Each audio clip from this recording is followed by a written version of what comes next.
थे तपन गगन में चमक रहे जन, स्कद अतीव बने प्रियतम। अवनी प्रतिपल ही थी धारण कर रही नई सुषमा प्रियतम। बरसारी तो थी पर सलिलवा, सरसरित निर्झरों का प्रियतम। दो घड़ी हुई था बना जलतम मोती सा प्रियतम। शीतल सुगंध मंतर छू छू करके सबको प्रियतम। कानों में था कहता मानो, देखो धीरे धीरे प्रियतम। रस लहरे एक से एक बड़ी इस भाव सिंधु में प्रियतम।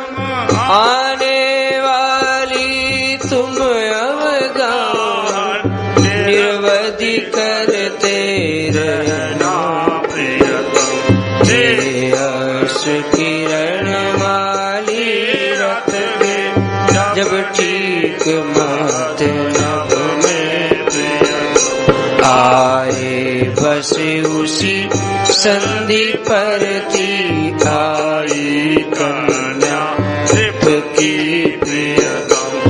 मंगल में परम जुड़े जब थे कालोचित योग सभी प्रियतम। रस राज और जब महाभाव दोनों थे एक हुए प्रियतम। कोई नची तेरा हुआ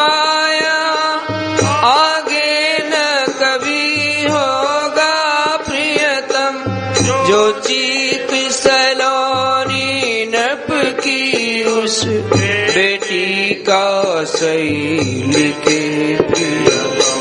लोचन जिनके हो तुम में प्राणाधिक के पद की प्रियतम। नख चंद्र चंद्रिका से भावित वे देख भले वार्य हो मुख शोभा, फिर वह उमंग धारा प्रियतम। प्राणों में ज्योति उमड़ चले, देखी जितने उनके प्रियतम। प्रकाश बाहर कैसे था हुआ, निर्लज हुई उसे ओर, किंचित कह आई अब तो इतना सा कहूँगा। उस दिन अतिथियों ने प्रियतम, रानी ने बहनों ने अगणित घर अचर लोचनों से प्रियतम। कन्या को रस के प्राण को देखा, बस देखा था प्रियतम। काल मकर रानी लौटी हर से, जय जय प्रियतम, जय जय प्रियतम, जय जय प्रियतम, जय जय प्रियतम।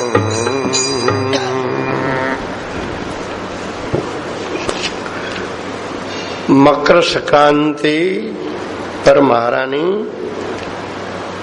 पुनः बृषभानपुरी में आई और यहाँ आने के बाद 25 महीने और 7 दिन यानी भादव शुक्ला अष्टमी से 25 महीने और 7 दिन बीत गए। इतने समय तक प्रातः से लेकर के फिर अगले प्रभात तक 8 पहरों में प्रतिपल महाराज के नगर में, अन्य नगरों में भावों की नव नव तरंगे उठती रहती। क्या उन सब को कहना संभव है? बस सब उन भाव तरंगों में, क्योंकि पवन देव ने प्राकट्य से पहले ही जन जन के कान में धीरे धीरे ये संदेश दिया कि देखो, भावों की नवीनतम लहरें नित नई आने वाली है, तुम निर्वधि उसमें अवगान करके धन्य होते रहना। तो ये धन्याति धन्यता का अनुभव सभी कर रहे थे।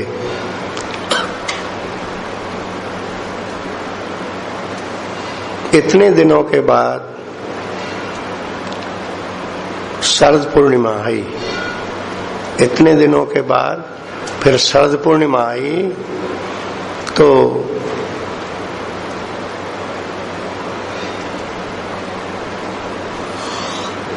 महाराज बृषभान जी के जो धर्म भाई श्री नंदराय जी,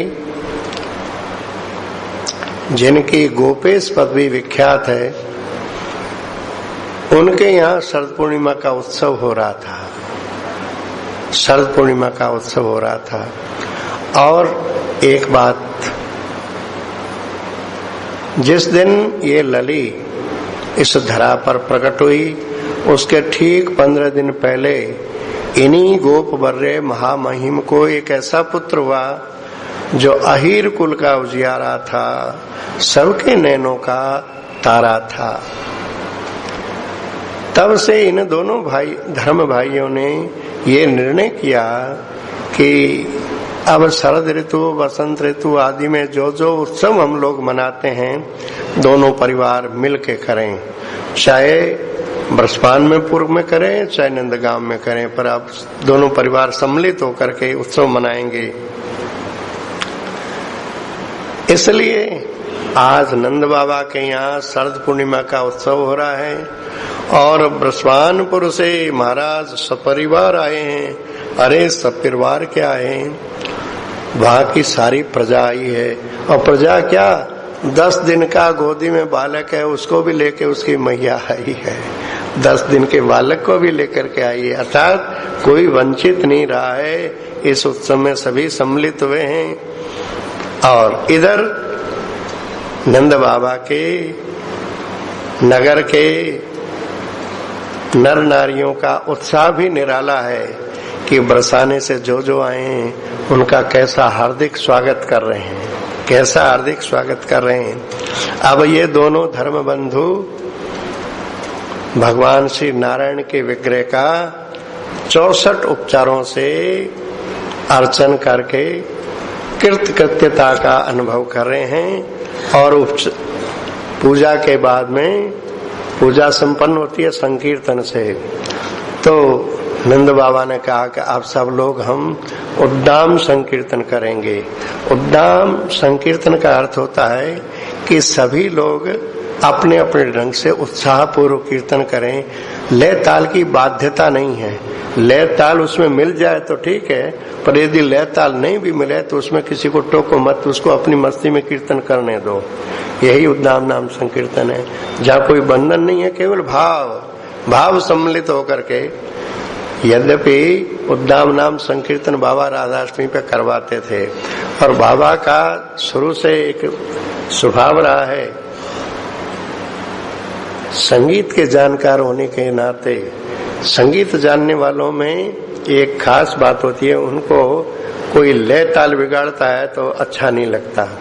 तो बाबा लय का नियंत्रण करने के लिए बड़ा घंटा हाथ में लेकर के उसको बजाते, बीच में बाबा रहते, चारों तरफ मंडलाकार लोग रहते और राधा नाम थोड़ी देर नहीं करते, 2-3 घंटे से पहले बाबा विराम ही नहीं लेते, ऐसा कीर्तन करते। तो उसमें कुछ लोगों को भाव आता था या भाव की वे अनुकृति करते, नकल करते, जो भी करते, पर उनका लय ताल जब बिगड़ता तो उस समय तो बाबा कुछ नहीं कहते, बाद में कहते देखो भाई तुमसे ज्यादा भाव मेरे आ रहा था, पर यदि मैं भाव के प्रवाह में बैठ जाता तो कीर्तन तो बंद हो जाता। कीर्तन यदि तालमेल के साथ नहीं करे तो थोड़ी देर में थक भी जाएंगे और वो अच्छा भी नहीं लगेगा। तो सबके अंदर तो वैसे कोई भाव की अभिव्यक्ति होती नहीं, इसलिए जहां तक हो संगीत है ही ऐसी चीज, स्वरबद्ध तालबद्ध। अब ये राकेश गाता है, मैं चुप हो इसलिए हो जाता हूँ, मेरा फटा गला है इस समय, तो वो साथ नहीं देता, तो तुम बोल भाई हम सुन लेंगे।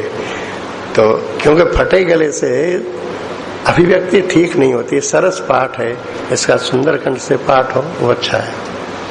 तो कहते हैं उद्दाम नाम संकीर्तन ये सब मिलकर के दोनों नगरवासी प्रेम से कर रहे हैं।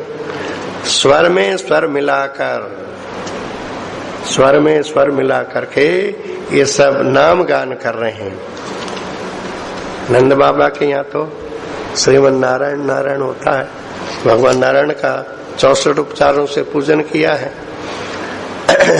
बोले इस नाम कीर्तन करते करते अभी अर्धरात्रि बीती है, केवल 5 पल हुए हैं। इतने में ही श्री कीर्तिमती जी, कीर्तिदास जी की छोटी बहन कीर्तिमती जी इस नंद कुमार को अपनी गोदी में लिए वहां आ गई। और ये बालक सदाई निर्भीक है, गोदी से चढ़ से उतर के भीड़ में घुस गया। उसको ये पता नहीं इतने लोग उद्दाम कीर्तन कर रहे हैं, कहीं भीड़ में पिस गए तो इसकी चिंता नहीं, मतलब घुस गया उसमें, क्योंकि इसके स्वभाव में निर्भीकता है। और वहां जाकर के बाबा की फेंट को पकड़ करके, बाबा बाबा मुझे मैया ने भेजा है तेरे को यह कहने के लिए कि श्री भैया को अभी एक छोटी बहन हुई है। उसकी वाणी में क्या जादू था, क्या टोना था कि उसकी वाणी उस उद्दाम नाम संकीर्तन में भी सबके कर्ण कुराव में पहुंच गई। और पहुंच गई तो बस अब वो उद्दाम नाम संकीर्तन इस लली की बधाई के उत्सव में बदल गया। ये मंजू श्यामा का प्राकट्य है, इसमें बदल गया। ये बालक श्री राम भैया को श्री भैया कहता है। इतनी घटनाएं महारानी एक के बाद एक अपने मानस नेत्रों के सामने ऐसे देखती जा रही है कि अभी अभी ये घटना घट रही है, अभी अभी। अब वो प्रतीक्षा में,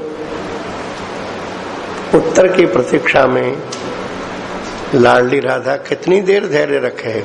आखिर उसने मैया का अंचल पकड़ के हिलाए दिया।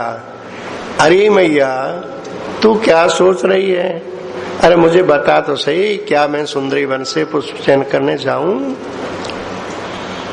अब मैया का ध्यान भंग हुआ और बस लली को हृदय से लगाया, उसके कपोलों को चूमा और फिर उसकी छोटी बहन को भी और उसकी जितनी सखियां थी सबको मैया ने अपना प्यार दुलार दे करके, और महाराज ब्रष्वान जी जगदम्बा के मंदिर में ध्यानस्थ बैठे थे, वहां लेकर के आके अवसर देख करके मैया ने द्विता की रुचि महाराज को बता दी कि आपकी लाडली लली जगदम्बा के वन से पुष्प चयन करने की अनुमति मांग रही है।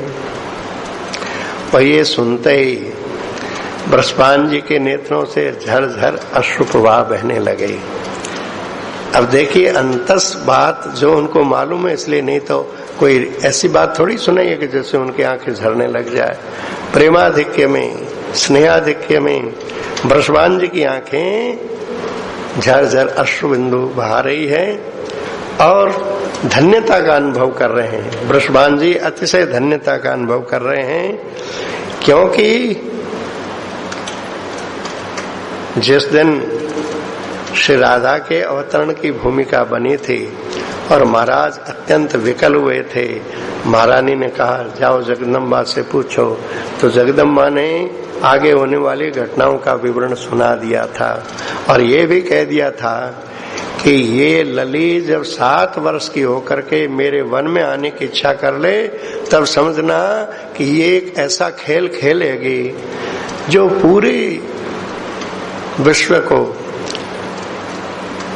पहले जो हुए हैं, आगे होने वाले हैं, वर्तमान जो हैं, उन सबको पावनतर पावनतम करती हुई सबके हृदय की अक्षय निधि बनेगी। ऐसी लीला करेगी कि उस लीला का गान करने वाले, स्मरण करने वालों का जीवन धन्याति धन्य हो जाएगा। पावन पावनतर पावनतम, ऐसे ये महाभावमयी श्री राधा की लीला का शुभारंभ होगा। समर्पणमयी कैशोर्य भाव की लीला का 7 वर्ष की अवस्था से।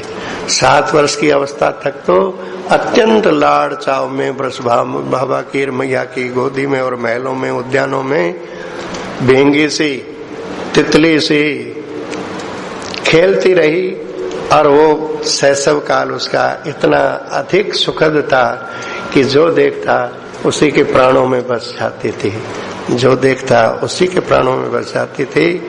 अब जब महाराज वृषभान जी ने प्रसन्न मन से अनुमति दी,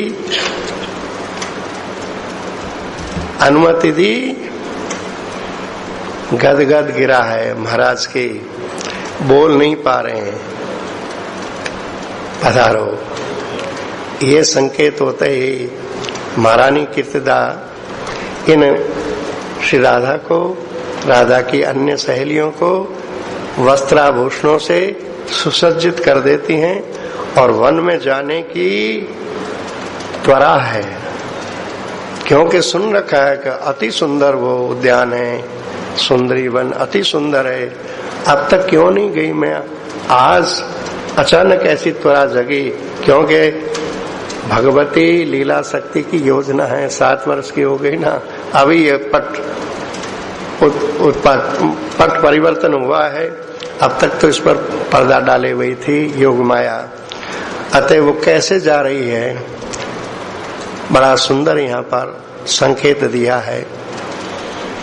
वो कैसे जा रही है, हो तरल पुराण नित्य कवि के नव मन की सुंदरता प्रियतम। 101 छंद की अंतिम लाइन, हो तरल पुराण नित्य कवि के नव मन की सुंदरता प्रियतम। ये लाइन बहुत ही रहस्यात्मक है। यहाँ भगवान का कवि पुरातन, सनातन, तरल, इन विशेषणों से संकेत किया है। कवि कहने का क्या अर्थ है, कवि उसको कहते हैं जो सर्वज्ञ होता है, जो सर्वज्ञ होता है, भूत भविष्य वर्तमान सब काल की बातों को जानता है, उसको कवि कहते हैं। कविम पुराण मनुशासितारम, गीता जी के 8वें अध्याय का 9वें श्लोक में भगवान के जो विशेषण दिए हैं। तो वो सर्वज्ञ पुरुष कौन है, और जिसको पुराण पुरुष कहा गया, मतलब सबका आदि पुरुष। पुराण पुरुष का मतलब सबका आदि पुरुष, तो सबका जो आदि पुरुष है वही सनातन पुरुष भी है, सदा से है, सबका कारण है और वो सर्वज्ञ है। ऐसा वो सर्वज्ञ परमात्मा अत्यंत तरल है, अर्थात सुकोमल है, कृपालु है। वो अपने भक्तों के लिए नव नव लीलाओं का सृजन करता रहता है। उस तरल भगवान के मन की सुंदरता जा रही है। उन भगवान, ये कौन भगवान है, श्री कृष्ण ही तो है। तो ये श्री राधा सखियों के साथ जाती हुई कैसी लग रही है, मानो श्री कृष्ण के मन की सुंदरता जा रही है। यहाँ पर ये प्रथम शतक संपन्न होता है। इन छंदों का गान कर लें, फिर द्वितीय शतक में प्रवेश करते हैं।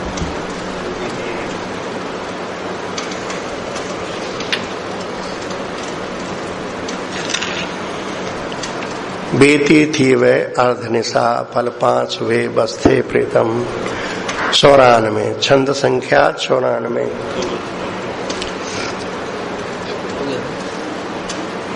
चौरानवे से हाँ।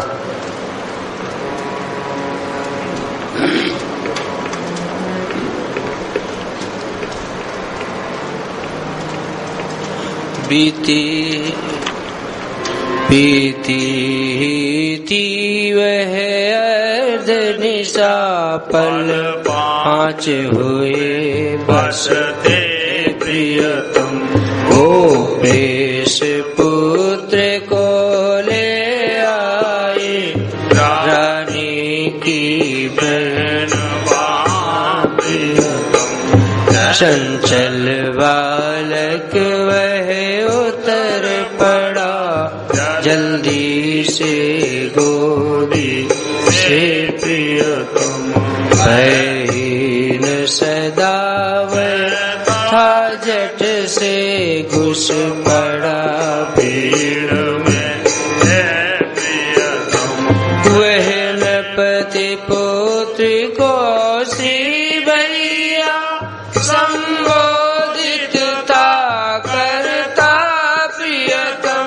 गोपेश बसन को खींच चपल कर से हंस कर बोला प्रियतम। बाबा भेजा है मैया ने मुझको तुमसे कह दूं प्रियतम। श्री भैया को है एक हुई चोटी तिरुवन अभी प्रियतम। उस बालक की वाणी में था रोना सा भरा खुला प्रियतम। सबकी टूटी निमेष में प्रियतम।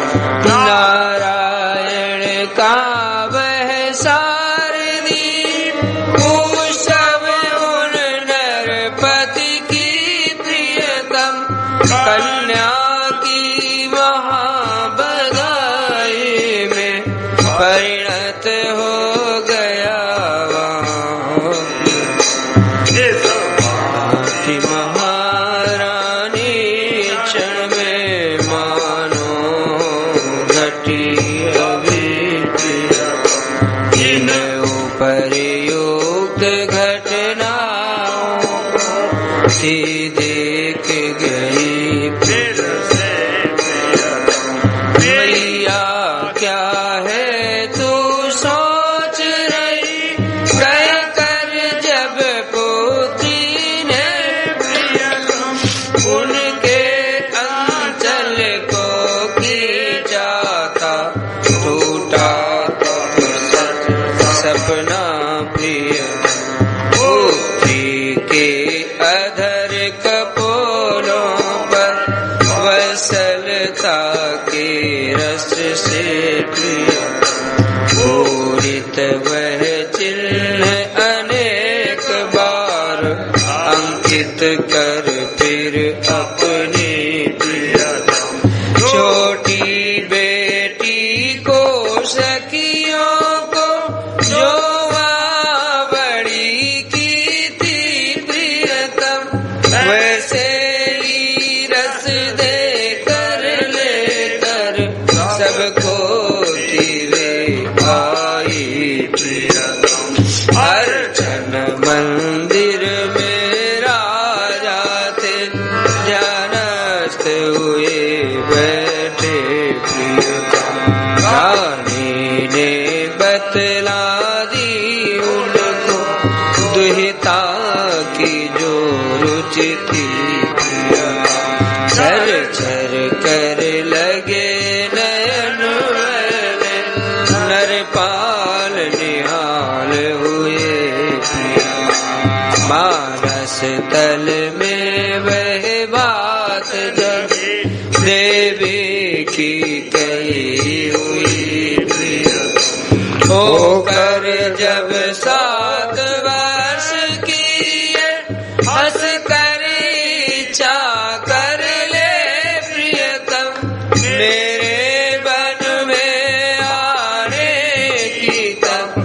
समझो खेलेगी प्रियतम वह खेल अनंत काल तक जो त्रिभुवन तिरजंगम को पावन तर पावन तम कर निधि नीत बने सब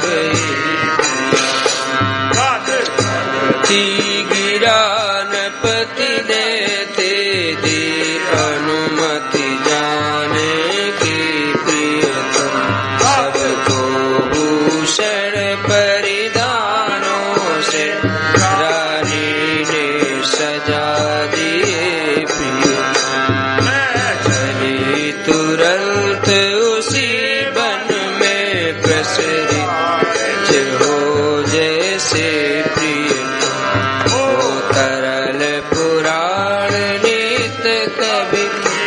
नव मन की सुंदरता प्रिय जय जय प्रियतम जय जय प्रियतम जय जय प्रियतम जय जय प्रियतम। प्रथम शतक में मुख्यतया इस महाभावमयी लीला परिक्रमों का ही वर्णन है। लीला परिकर भी श्री राधा रानी के पक्षी है, सबका नहीं, केवल राधा रानी के भाव परिकर का वर्णन है। अब द्वितीय शतक में ये जिस वन में जा रही है और जहाँ श्री राधा के जीवन की धारा अब तक शैशव और पौगंड अवस्था की लीला में बाल सुलभ जो चेष्टाएं थी वे इस वन में जाने पर, वहां की स्थली के दर्शन करने पर भाव दशा में परिवर्तन हो जाएगा। समर्पणमय भावों का, मानस को उद्दीपन करने वाले भावों का, जैसे शास्त्रों में पूर्व राग कहा जाता है, उसकी भूमिका इसी द्वितीय शतक में बनेगी और तृतीय और चौथे शतक में श्री राधा के पूर्व राग का विशद वर्णन होगा। श्री राधा अनुमति लेकर के जिस वन में द्रुत गति से जा रही है, उस वन की झांकी आगे के छंदों में बताई जा रही है कि उस वन के पूर्व दिशा में श्री गिरिराज जी अपनी ऊंची ऊंची शिखरावलियों के साथ उस सीमा का निर्माण करते हैं। उसकी पूर्वी सीमा का निर्माण श्री गिरिराज जी कर रहे हैं और पश्चिम दिशा में नीली नीली श्री यमुना जी बह रही है। उत्तर दिशा में सुविशाल राजपथ है जिसके दोनों ओर हरे हरे छायादार वृक्ष लगे हुए हैं। कोसों तक लंबा वो पथ है और वो पथ आगे बृषभानपुर से चल करके श्री गिरिराज जी का स्पर्श कर रहा है।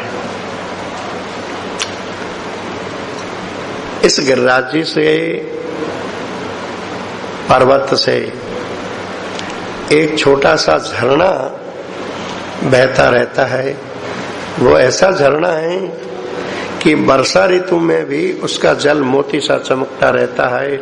हमेशा उज्जवल जल ही उसमें प्रवाहित होता है और वो झरना आगे चल करके श्री यमुना जी में मिल जाता है। इस वन में चारों तरफ सीधी टेढ़ी बहुत सी पगडंडियां हैं। इन पगडंडियों में पगडंडियों के आसपास तृण लताएं इतनी हैं कि कहीं कहीं इनसे ये पगडंडियां ढक जाती है, पर वहां पर थोड़ी थोड़ी दूर में सरोवर हैं, वृक्षों पर पुष्पित लताएं हैं, स्थल कमल भी हैं। अतः इन पुष्पों के लिए का सौरभ के दानी, फूलों से सुगंध आती है, सौरभ का दान करते हैं। और सौरभ के लोभ ही हैं भ्रमर। तो ये भ्रमर वहां पर इतना गुंजार करते हैं कि इस पूरे अरण्य को ही गुंजायमान कर देते हैं। ऐसा ये मधुमय सरस वन, और इस वन में पक्षी समूह इतना मधुर कलरव करते हैं कि इस कानन में जो तरुणियां रहती है, देखिए जगदम्बा का वन है, यह सबका निवास नहीं है, यह वही निवास करती हैं जो जगदम्बा की सेविकाएं हैं, वही निवास करती हैं। इन तरुणियों को ये पक्षी कलरव प्रतिदिन आज होने वाली लीला कहाँ होगी इसका बड़ा सुंदर संकेत करती है। क्योंकि ये पक्षी सामान्य पक्षी नहीं हैं, बड़े बड़े विमलात्मा अमलात्मा बड़ी बड़ी तपस्या करके इस ब्रज में ये सुखपिकादिक बने हैं। अतः ये यहाँ की लीलाओं के मर्मज्ञ हैं और ये अपनी भाषा में इन तरुणियों को लीला का संकेत करते हैं। अतः ये सारी तरुणियां इन पक्षियों के कलरव का बड़ा आदर करती है, बड़े ध्यान से सुनती है कि ये क्या कह रहे हैं। आगे वर्णन आएगा 9वें शतक में, जहाँ श्री राधा कहती है, सखी इतना तो मैं समझ गई, कौवा जो बोल रहा है ना, इससे मैं इतना तो समझ गई कि सांवर सकुशल मथुरा तो पहुंच गए हैं। अब तू इससे पूछ कि क्या वो धनुर राजा मर गया और क्या वे यहाँ के लिए लौट चले, रथ में बैठ गए, पूछ। इतना संकेत कौवे की बोली से माता कौशल्या भी सगुन मनावती मैया कौवा से कहती हैं। कौवा कई तरह से बोलता है, तो कोई शुभ समाचार देना होता है तो उसकी आवाज बदल जाती है, अशुभ संदेश की भी आवाज बदल जाती है। ये लक्षण पहचानने वाले लोग पक्षियों की भाषा पर विचार करते हैं। तो यहाँ तो ये सामान्य पक्षी नहीं है, अतः यहाँ की तरुणियां इन पक्षियों के कलरव का बड़ा सम्मान करती हैं। और इस वन में जितने भी चतुष्पद हैं, इन चतुष्पदों में परस्पर हिंसा की वृत्ति नहीं है। ये दिन रात परस्पर निर्भय घूमते रहते हैं। इनके स्वभाव में मुनियों की वृत्ति उतर आई है। मुनियों की मननशील भजन परायण जो लोग होते हैं ना, उनकी वृत्ति उतर आई है। तो जो मननशील भजन परायण होते हैं ना, वे सर्वत्र या तो भगवान को देखते हैं या अपना आत्म विस्तार देखते हैं। अतः उनके लिए दूसरा कोई है नहीं तो भय किससे करे। और ये चतुष्पद प्राणी, हिंसक प्राणी भी जो देखने में हिंसक है, पर ये किसी गिरिराज जी की गुफा में जाकर के विश्राम करने लगते हैं, आंखें मूंद के बैठ जाते हैं, तो सचमुच में उनकी इस नीरवता असफलता का ऐसा प्रभाव होता है कि उस पूरी अटवी में एक समाधि का सा वातावरण चारों ओर हो जाता है। ये तो है उन चतुष्पदों की बात। अब कहते हैं कि ये श्री गिरिराज जी सिर ऊंचा किए हुए, सबसे उतंग से कर लिए हुए वहां पर विराजमान है पूर्व की ओर। तो ये क्या कर रहे हैं? बोले ये इस वन में रहने वाले सबको देखते रहते हैं, किसकी क्या आवश्यकता है, ये खड़े रह करके सबको देखते हैं और सबकी रुचि के अनुसार उसकी संभाल करते हैं। अरे इस वन में एक वीर बधुटी नाम का जो कीट होता है, छोटा सा, वर्षा ऋतु में प्राय देखने को आता है, जिसकी मखमली ऊपर की सज्जा होती है लाल लाल, उसको इंद्रवधु भी कहते हैं, वीर बहुटी भी कहते हैं, बड़ा कोमल सा, वो भी इस वन में सुरक्षित है, इस वन में सुरक्षित है।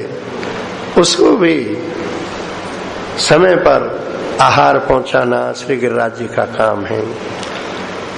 और जितने प्राणी हैं, जिसकी जिस पदार्थ पर रुचि चलती है, गिरिराज जी उसके सामने वही इच्छित वस्तु रख देते हैं और बोले कि गिरिराज जी ये वहां रहने वाले प्रौढ़ जनों का आदर करते हैं, उसको बात नहीं है।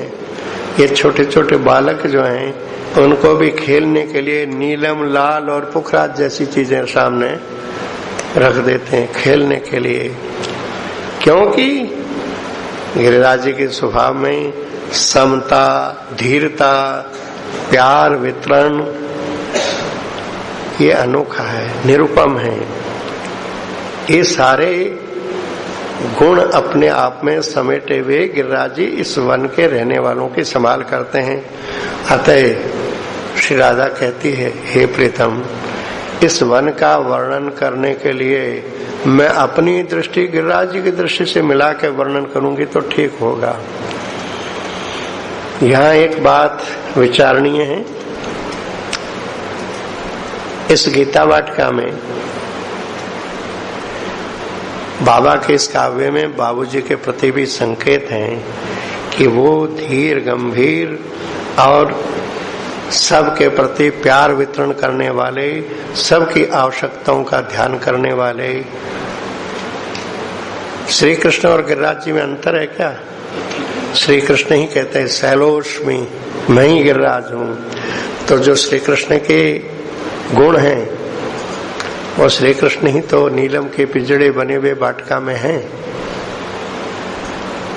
वही गिरिराज जी हैं। अतः बाला श्री राधा कहती है, हे प्रीतम, अब मैं उनकी दृष्टि में दृष्टि मिला करके इस वन का वर्णन करूंगी तो ठीक ठीक हो पाएगा। इन छंदों का पाठ कर लिया जाए।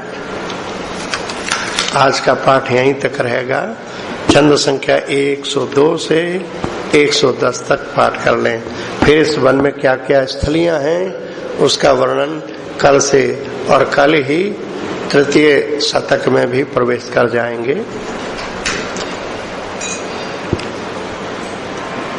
पूरब की शिखरावली मंडित गिरी था सीमा रस्ता प्रियतम।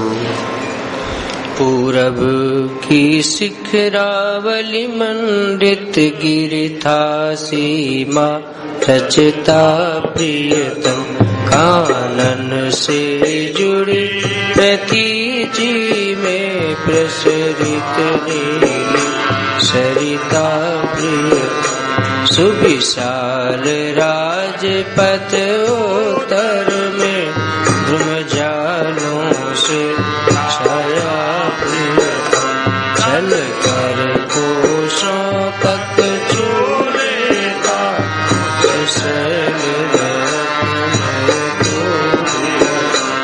निर्झर झर कर पर्वत से लखा स्रोत एक पिता प्रियतम। चंचल शासंगम उसका श्यामा से प्रियतम। उस वन के दाखिल में रहकर कल कल करता हंसता प्रियतम। पावस में भी उसकी धारा मुक्ता बिखेरती थी प्रियतम। पगडंडी सभी दिशाओं में सीधी टेढ़ी जाती प्रियतम। रमणीय तृणों से गुणों से हो जाती लुप्त कहीं। सौरभ के दानी पुष्पों से शोभित होकर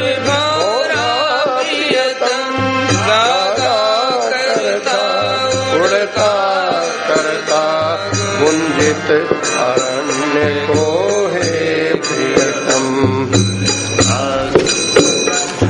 पक्षी समूह का कलरव था संकेत दान करता प्रियतम। कानन वासिनी तरुणियों को रसपान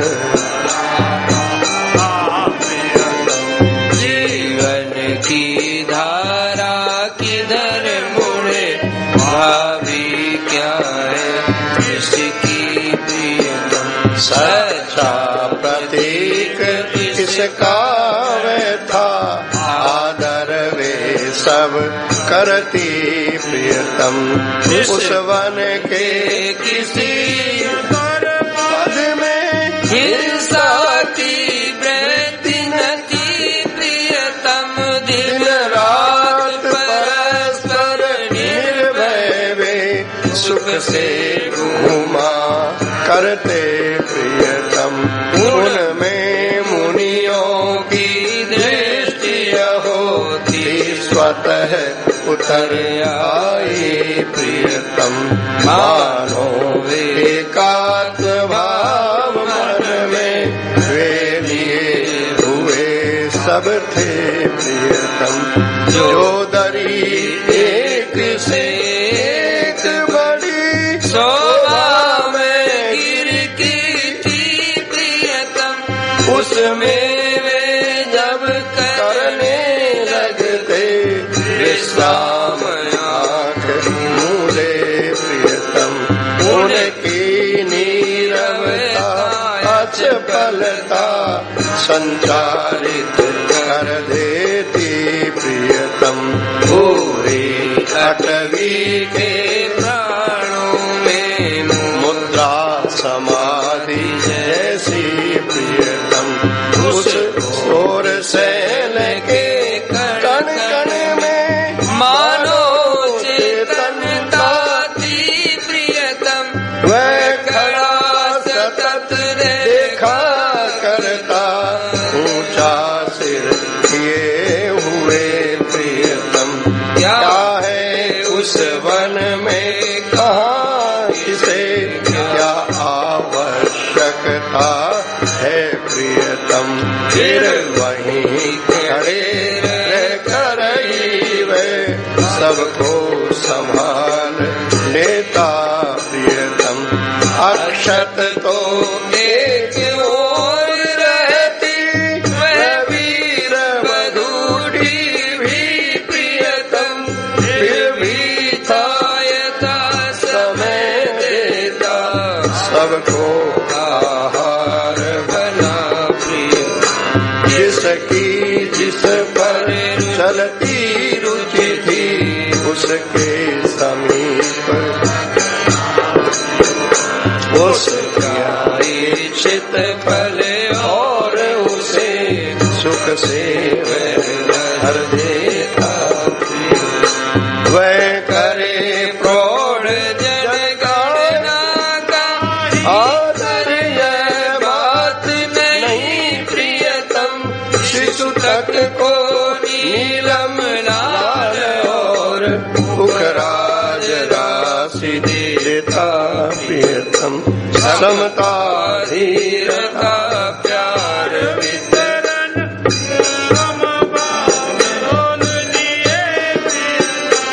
उसके जग में ही आंख मिला वन का वह चित्र लिखो प्रियतम। जय जय प्रियतम जय जय प्रियतम जय जय प्रियतम जय जय प्रियतम। राधिका रमण निर्वधि जय जय जय अम्बुजनयन सदा प्रियतम। जय सतत नंद नंदन जय जय जय नाथ निरंतर हे प्रियतम। गोपिका प्राण सर्वदा तथा जय मनमथ मथन अहो प्रियतम। चिरकाल वेश रंजन जय जय जय कृष्ण हरि से